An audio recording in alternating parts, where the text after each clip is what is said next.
Hello बच्चों, the question is select the hormone releasing intrauterine devices. So intrauterine devices, or in short we can write it as IUTs. So these are the devices which are inserted by a medical personnel. So these are inserted in the female, and in the female these are inserted in the uterus, and these devices are used for the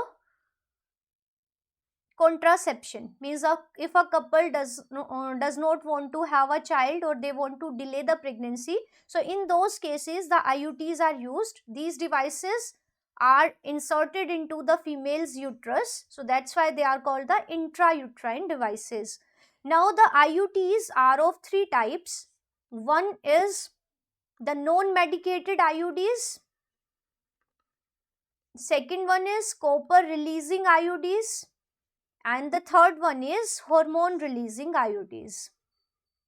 So their mechanism of action is slightly different, because the non-medicated IUDs, they do not release copper and they do not release any hormone, but they increase the phagocytosis of sperms in the female's reproductive tract. So when sperms are entered in the female's reproductive tract, they are phagocytosed by the phagocytic cells present in the reproductive tract of female. And the examples of such non-medicated IUDs is lipase loop. Now the second is copper releasing IUDs. So as the name indicates, these release copper ions, and the copper decrease the motility of sperm and increase the mortality, means the phagocytosis of the sperm. So these two methods prevent the the fertilization. So copper releasing IUDs include the copper T, copper 7, and the Multiload 375. So all these release copper.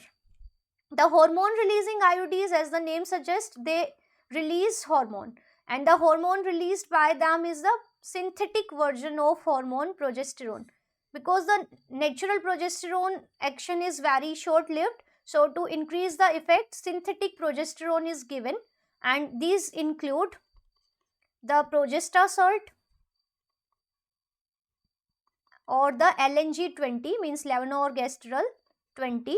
Now these two release the synthetic version of hormone progesterone, and this progesterone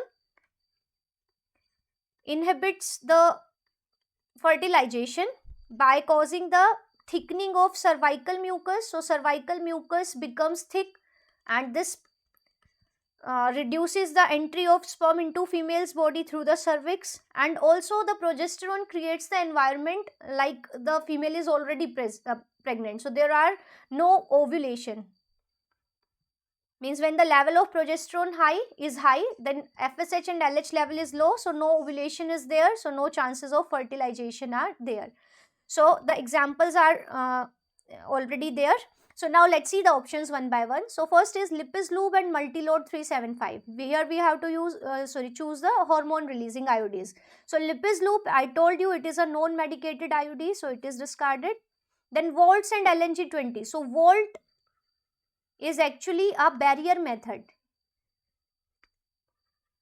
It is a method of contraception, but it is a device which is used by female to avoid the fertilization, so it is incorrect. Then Multiload 375 and Progestasert. So Multiload 375 is copper releasing, so it is also discarded. The next is Progestasert and LLG20. So these are correct, because these two secrete hormone progesterone. So this is the right answer. So the right answer of this question is option number D. So I hope this explanation is clear. All the best.